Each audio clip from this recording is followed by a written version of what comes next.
Assalamualaikum warahmatullahi wabarakatuh. Gimana kabarnya teman-teman? Semoga dalam keadaan baik selalu. Kali ini saya akan sedikit membagikan tips ternak entok bagi pemula. Ternak sukses ternak entok bagi teman-teman pemula. Jadi kemarin ada yang tanya bagaimana tahapan-tahapan untuk melakukan ternak entok bagi pemula. Dan saya ingin membagi tips kepada teman-teman, sehingga silahkan saksikan video ini sampai habis. Bagi teman-teman peternak pemula yang tertarik untuk memelihara ternak entok, ada persiapan-persiapan yang harus dilakukan sebelum membeli entok di rumahnya. Persiapan yang harus dilakukan adalah menyiapkan asupan pakan. Jadi sebelum teman-teman menentukan mau beli entok jenis apa, Rambon kah, lokal atau jumbo atau superan, silahkan langkah pertama kali yang harus dilakukan adalah menyiapkan ketersediaan pakan untuk entok. Biasa saya sebutnya adalah teman-teman harus mempunyai bank pakan terlebih dahulu. Bank pakan ini fungsinya apa? Fungsinya untuk mengurangi biaya pakan ternak entok, karena entok itu dikenal sebagai hewan yang konsumsi ransumnya konsumsi pakannya itu lebih banyak begitu. Dan kalau kita hanya membeli pakan jadi, semuanya pakan jadi, khususnya untuk asupan protein kok mengandalkan pakan pabrikan, maka dirasa itu akan membebani biaya produksi ternak kita. Karena itu sekali lagi, langkah pertama yang harus teman-teman lakukan itu adalah menyiapkan bank pakan. Lalu bank pakannya bentuknya apa, Bang? Bank pakan yang saya rekomendasikan itu ada dua yang harus teman-teman punya. Yang pertama, bank pakan yang memberikan asupan protein tinggi bagi ternak entok. Bank pakan yang pertama atau yang saya rekomendasikan adalah memelihara maggot BSF. Maggot BSF itu dia bisa dibudidayakan baik di pedesaan maupun di perkotaan. Kenapa bukan keong sawah, Mas? Karena keong sawah itu hanya ada di pedesaan. Untuk di wilayah-wilayah tertentu, di pegunungan, di perkotaan itu susah untuk nyari keong sawah. Tapi kalau melakukan budidaya maggot BSF itu bisa dilakukan dimanapun. Di pegunungan bisa, di perkampungan bisa, kemudian di perkotaan bisa, di pedesaan juga bisa. Artinya lebih bisa dibudidayakan dimanapun teman-teman berada, teman-teman tinggal.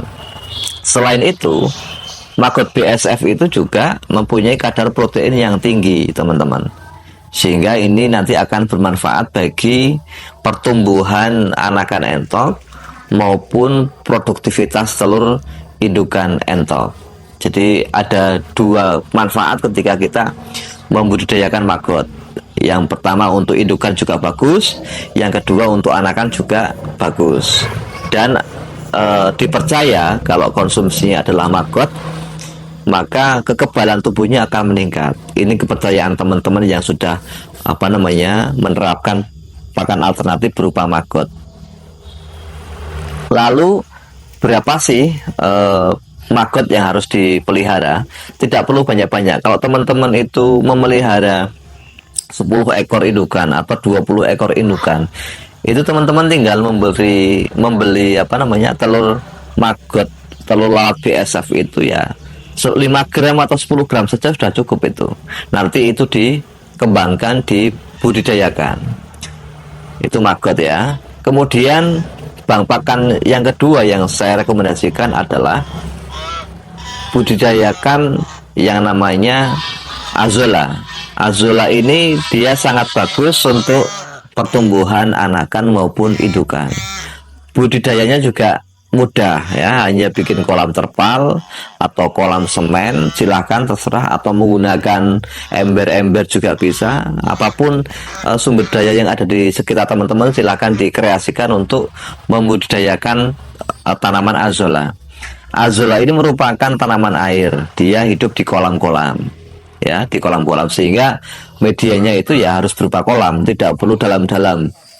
Cukup airnya itu kedalamannya 30 cm, itu sudah sangat cukup. Kemudian pemupukannya juga mudah, tinggal dikasih kohe ayam yang sudah difermentasi atau sudah kering sehingga tidak panas begitu dan tidak menyebabkan azula itu mati. Banyak sekali tutorial yang menjelaskan tentang cara budidaya tanaman azula.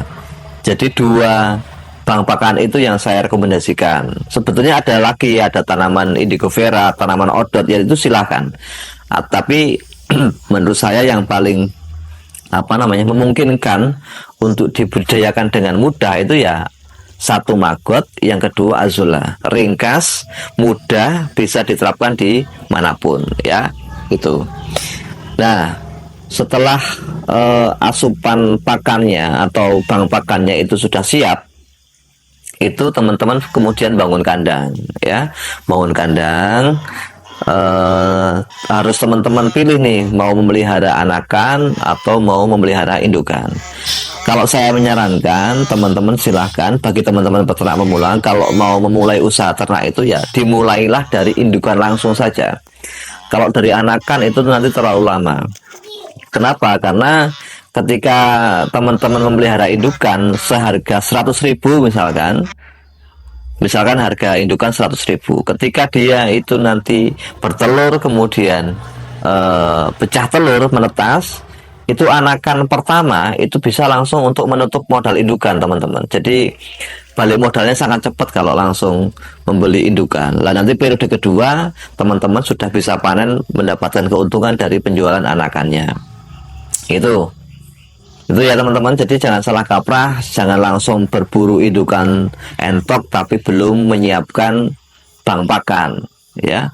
Bang pakan ini hukumnya wajib bagi saya untuk ya menjaga stabilitas usaha ternak teman-teman. Kalau bang pakannya tidak siap, maka teman-teman akan tergantung dengan pakan-pakan pabrikan ya, pakan-pakan beli.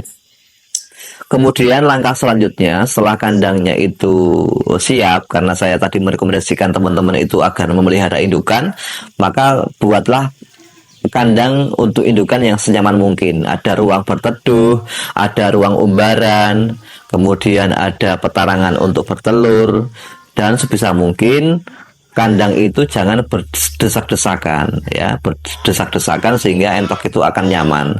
Kalau untuk indukan saya sarankan buatlah kolamnya sehingga bisa mandi, bulu entok juga bisa bersih, entok tidak stres sehingga lebih nyaman dalam berproduksi begitu. Nah, kemudian yang selanjutnya yang ini penting sekali bagi peternak pemula dalam melakukan usaha ternak entok. Mulailah usaha ternak entok itu di kelas pedaging dulu ya, jangan langsung ke kelas kontes, karena kalau kelas kontes itu pertama modal yang dikeluarkan itu banyak, harga entoknya mahal ya, harga entoknya mahal, bisa jutaan rupiah ya. Kalau teman-teman hanya membeli entok, katakanlah entok hias, bondol hias misalkan, atau entok motif atau entok jumbo yang untuk kontes, itu kan pasti beli pejantannya aja udah jutaan, ada yang 1 juta, ada yang 2 juta, tergantung dari apakah entok itu sudah pernah lomba atau belum. Kalau sudah pernah lomba ya pasti mahal. Jadi mulailah usaha yang yang semurah mungkin lah, dan nafasnya itu panjang, nafasnya itu masa depan ternaknya itu panjang. Kalau ternak kelas pedaging teman-teman itu nafasnya relatif panjang ya. Karena apa? Karena entok itu dikonsumsi dan habis, dan pasti orang nanti akan butuh lagi dan makan lagi. Jadi berapapun entok yang kita sediakan itu insya Allah bisa terserap oleh pasar. Begitu. Dengan konsekuensi ya harganya ikut harga pasar, harga bakul-bakul yang di pasar itu. Kita tidak bisa kemudian entok pedaging harganya 100 ribuan per ekor, kan itu nggak logis, dan itu pasti tidak akan laku gitu. Untuk usia rapat bulu misalkan harga 100.000 untuk betina kan nggak rasional. Tapi kalau untuk balsor ya 150.000 pasti rasional. 100, kadang malah kalau pas hari lebaran itu sampai 200.000, kadang 250.000 untuk basor yang pejantan yang sudah gede, yang sudah dewasa. Pokoknya kalau kelas pedaging itu ya ikut harga pasar. Lah kendalanya biasanya kalau harga pedaging itu kan memang murah ya. Entok dewasa itu untuk basor kalau hari-hari biasa kan paling 150 sampai 200, itu sudah basor gede untuk kelas pedaging. Sementara biaya pakannya itu kan banyak.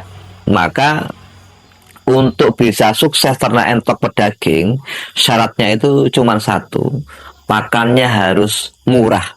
Syukur bagi bisa gratis ya, bisa gratis. Perbanyak pakan gratis, perbanyak pakan murah, sehingga ketika kita dihadapkan dengan harga jual entok yang murah, kita masih punya untung teman-teman, masih punya untung ya. Jadi untuk entok kelas pedaging ini jenisnya macam-macam. Ada lokal bisa, menggunakan rambon juga bisa, atau menggunakan silangan, persilangan antara rambon dengan jumbo, atau menggunakan silangan antara lokal dengan jumbo.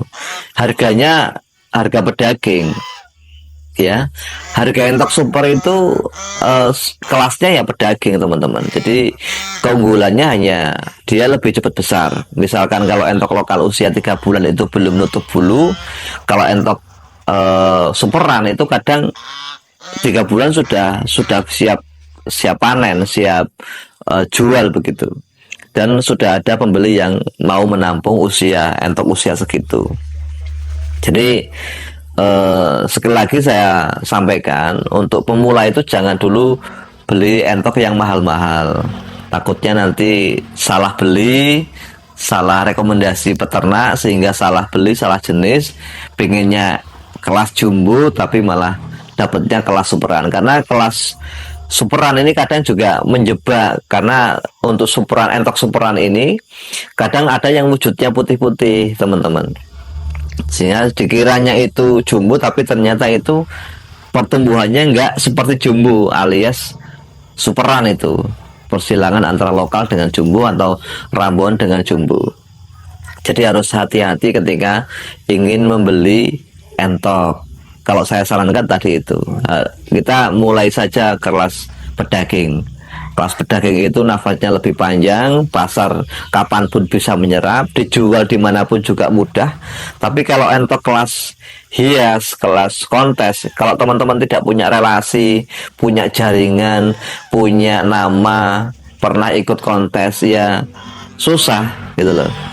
Tapi kalau teman-teman memang pengen ngebet, pengen memelihara entok kelas hias, kelas kontes, ya harus mempunyai pertemanan yang memang hobi kontes, dan yang pasti harganya pasti lebih mahal ya.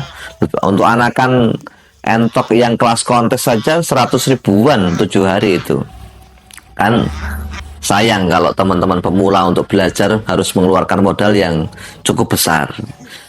Itu sekali lagi, mulailah dari yang termurah, pakannya murah, kemudian harga entoknya juga pilih yang murah.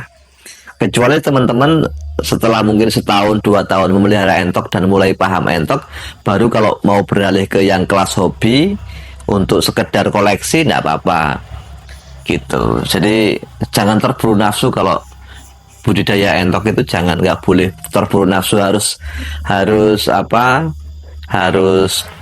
tenang, harus melihat, melakukan pengamatan, mengenali jenis-jenis entok, mengenali karakter entok, pakan-pakan entok, perawatan entok, sehingga tidak merugikan kita.